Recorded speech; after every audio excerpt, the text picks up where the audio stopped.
we are singing about revolution, but there's no racism in our revolution. There's no sexism in our revolution. There's no homophobia. There's no nationalism or xenophobia. Those are not elements of our revolution, you know. And if that is an element of your revolution, then I think you're in the wrong revolution. Thank you so much for joining us, Tim McElrath of Rise Against.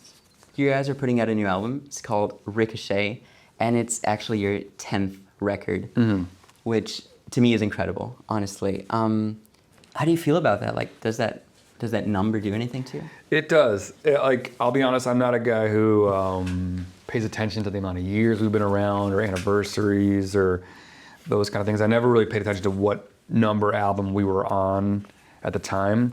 But when you hit 10, all of a sudden 10's like, whoa, that's a double digit. So many of my favorite bands never made it to 10 albums, you know? And so like thinking that we made it this far and we're still creating records and the people are still wanting new music and someone is still, you know, signing our band and agreeing to, you know, produce our record, that's something I don't take lightly. And then I think also going into a 10th record, it gave us like this permission to sort of do whatever the hell we felt like doing, which I think we've always gone into every record with that attitude, but something about this one was even more so. Like, you've like sort of ticked a lot of boxes, you've accomplished a lot of what you set out to do, and so now it was like, what else is out there? Like, can we break open some new ground, like some new frontiers?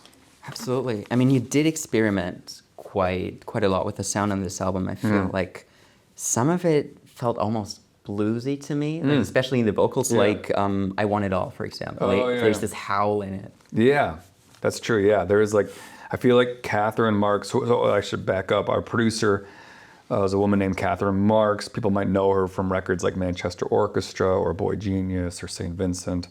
So many amazing albums. She's a Grammy award-winning producer.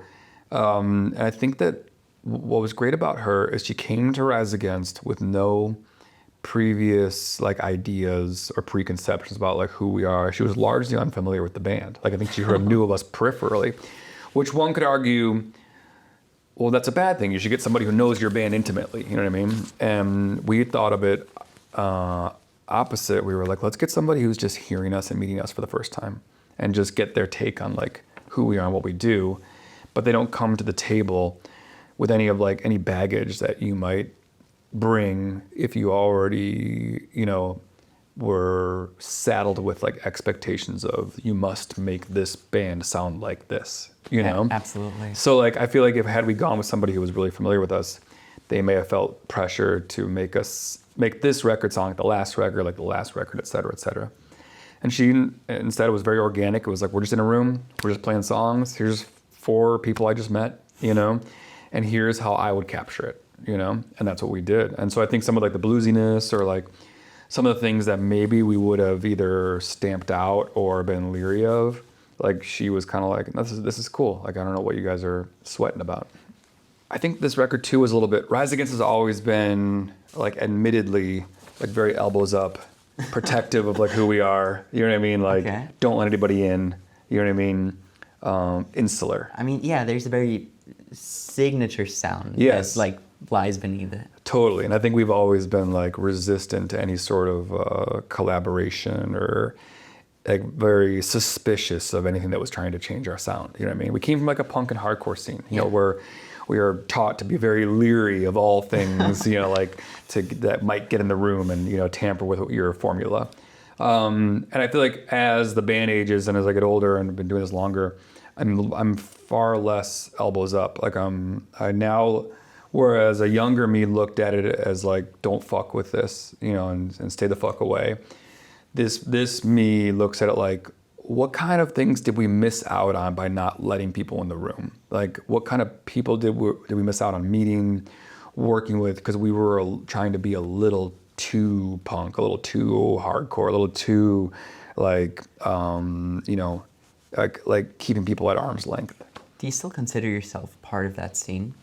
I think it's in me no matter what. You know what I mean? It's like part of like my DNA, just the same way like, you know, whatever your hometown or your family is always going to be in you in a certain way. And so, yeah, I think it's so that foundation, it starts at in the punk and hardcore scene for me, yeah. Maybe let's talk about the album cover for a second, because to me, that, I don't know, it seems very intricate. There's this like monitor that's sort of being disassembled, and then there's like, is it a bullet or something like ricocheting between the parts? Yeah, like we're not even like indicating what exactly it is that's ricocheting around. But yeah, you could think of it as like a bullet, a laser, like something that's sort of like dismantling all these things. It's like the chaos of the cover, I think, is indicative of like the chaos of like the world that we're presently living in, you know? But also like the idea behind Ricochet was like, you know, you and I are sitting in this room right now. If I was to do something like throw something against a wall or start knocking things over, like you are connected to that because I'm now doing these things. Or I could do something very positive and like you'll be connected to that because we're in the same room together. And I feel like that room could be this room or it could be this whole entire hotel, the entire city of Berlin, the entire country of Germany, the continent of Europe, or maybe the globe. But like Ricochet is the idea that we are all connected. Our actions impact everybody, and our actions impact everybody in ways that are sometimes unpredictable. You know, like if I throw something here, it might hit something I didn't intend to hit. You know, it might hit myself. Yeah. You know, and so Ricochet is talking about like our community. You know what I mean? And how we're all kind of connected globally. The way we sort of affect each other in like our own actions, and the chain reactions of those actions. And then whether you want, then you think about whether we want your actions to be negative or positive, because that same effect can be, with positive energy, can be something that can have really amazing positive impacts on people that you didn't even intend for it to. And where's the connection in that to the Nord generation? Because that also had as the motif pretty much those monitors, right? Yeah, which was actually a kind of a happy accident. Something we noticed was that I love like the Nowhere generation motif was very like surveillance state, you know, monitors. Like, yeah, that's what I got from it as well. Yeah, very imposing. You know what I mean? And I love this album cover because it's essentially dismantling and deconstructing all of those things, you know. And I love that it's almost like blowing up this previous era of Rise Against. And now here's this new era and this new chapter of Rise Against. I'd like to make a short digression, if that's okay with you. Of course. Because before Rise Against, you were playing in a metalcore band named Arma Angelus. Yeah. With some of the people that would later form Fall Out Boy. Correct, yeah. Which I sort of went crazy when I found out about that. Yeah. I mean, what did I feel like? Was it like a Yardbirds type of atmosphere where you're like in the room and you're like, okay, there's no doubt everyone here is going to be famous? Or was it like just a bunch of dudes in someone's basement? It was just a bunch of dudes in someone's basement. Like none of us, I think, had any indications of, you know, success or fame. You know, I think we were all into each other and each other's abilities. But it was a very tight-knit, small Chicago punk and hardcore scene. A lot of us were like, at that point, it was like the late 90s. Like the vegan straight edge scene was like happening. It was kind of firing on all pistons. And so a lot of the Fall Out Boy guys were part of that as well as me and a lot of my friends. Everyone was just starting bands. You know what I mean? We were just like going from band to band, making music, going to see a show, being inspired by that show, and then just being like, I want to grab some people I know and see if we can, you know, do our version of that, you know? And that's what Arma was. And I came into Arma late because I was doing a band called Baxter. I had a band called The Killing Tree. I played in a band called The Honor System. So I was like messing around with different bands in Chicago prior to Rise Against. And then Arma was already doing shows, and I think they even had a release out.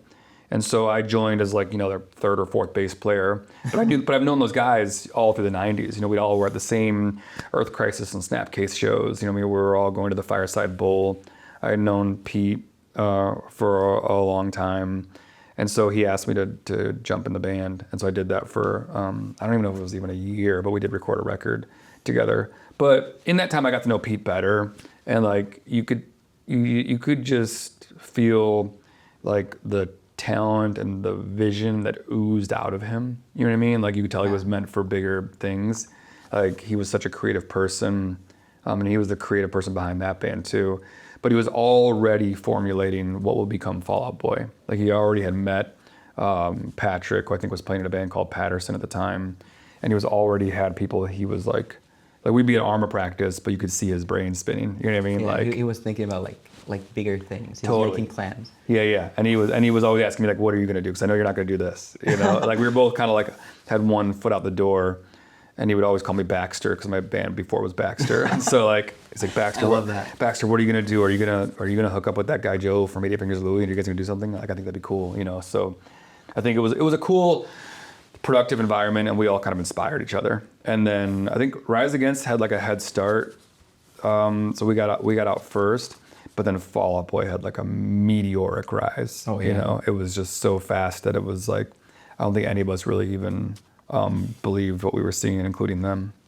I imagine. I mean, one day you're in the basement with this guy, and the next day he's just Pete Wentz. Yeah, It's like totally. I think we were used to playing shows, like, and you'd see the same people in the crowd. You know what I mean? Yeah. That come to your shows or whatever. And then when Fall Out Boy started playing, it was like, where did these people come from? And what neighborhood are these people from? You know what I mean? And there's so many girls.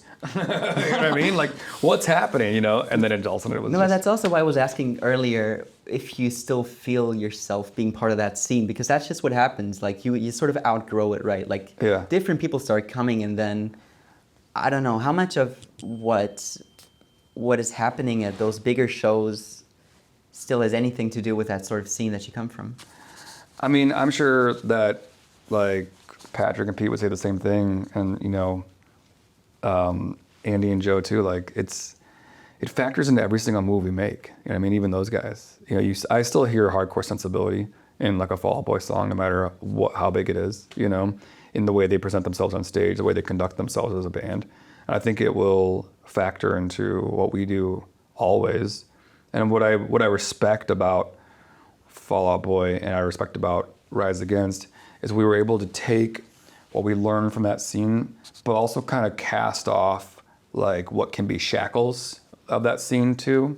It's very tribal. There are a lot of rules. There's a lot of like, you know, a punk and hardcore scene looks at success as something we should be suspicious of. You know what I Yeah, mean? exactly. And so the scenes we came from, were immediately suspicious of us as the band got bigger. You know what I mean? Like if you find success as a band, as a punk and hardcore band, then the idea is that you must have done something wrong. You know?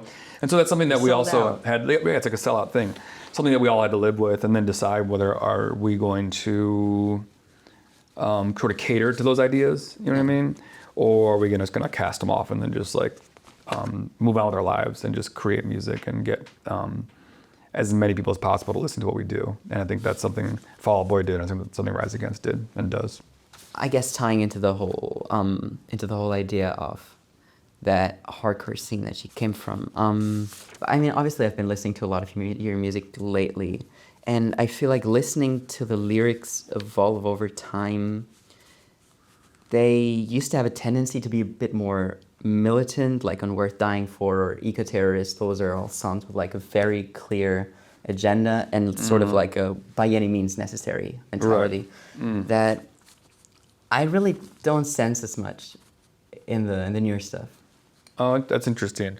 I think that if it's not in there, it may just be like a box that we ticked with those songs. You know what I mean? And so I'm trying not to just retread over the same territory. You know what I mean? And just Yeah. like regurgitate the same ideas. I love those songs, and I think they did a great job at driving that message home. And so I think if you were to create, it's like when a sequel ruins your favorite movie. Oh yeah. That's a great way to put it. You know what I mean? Like, I don't want to like. Those are great songs. I love those songs. I have a reverence for those songs. Yeah. You know what I mean? They're a part of Rise Against story, and I don't want to do like a 2025 version of that song. You know? And then I mean, still pretty much all of your songs are political in some way. Yeah, not every single one, but like there's politics Most. play a role. Yeah. But then, I mean, as I said, like not all of them have this like very clear agenda, and a lot of them feel like maybe there's more of like a rebellious outcall more than anything. And I was wondering, because I think that tends to happen to a lot of the bands that get bigger. Do like the wrong people ever try to project themselves onto them? Like, do you get people from the political right sort of trying to claim those songs? Yeah, for sure. Like more so now than ever, probably. You know what I mean? Because I think that people, especially on the right, have their own idea of what revolution should be. You know what I mean? And our songs, if they talk about revolution, it would be easy for someone to glom onto that. You know what I mean? And it's you know, there's no other way to say it. It's upsetting when you see that. You're just like, man, I really hope my music isn't being heard the wrong way. I hope it isn't being taken the wrong way. And so that's something that we try to say on stage in the songs, is that like we are singing about revolution, but there's no racism in our revolution. There's no sexism in our revolution. There's no homophobia. There's no nationalism or xenophobia. Those are not elements of our revolution, you know. And if that is an element of your revolution, then I think you're in the wrong revolution, you know. And so that is like, it's something that I feel like didn't need to be pointed out like 15 years ago, you know, and now I feel like it needs to be pointed out more, because it is a concern. You know, it would break my heart to think that somebody was hearing the songs in a way that I did not intend for them to be heard. And so like, I do feel like a responsibility, maybe more so now than ever, to make sure that we are defining who we are and not leaving blanks for people to fill in. I think those are beautiful closing words. Nothing else to be said? All right. I'm down. Yeah. Thanks for joining. Yeah, it was great questions. Yeah. Thank you.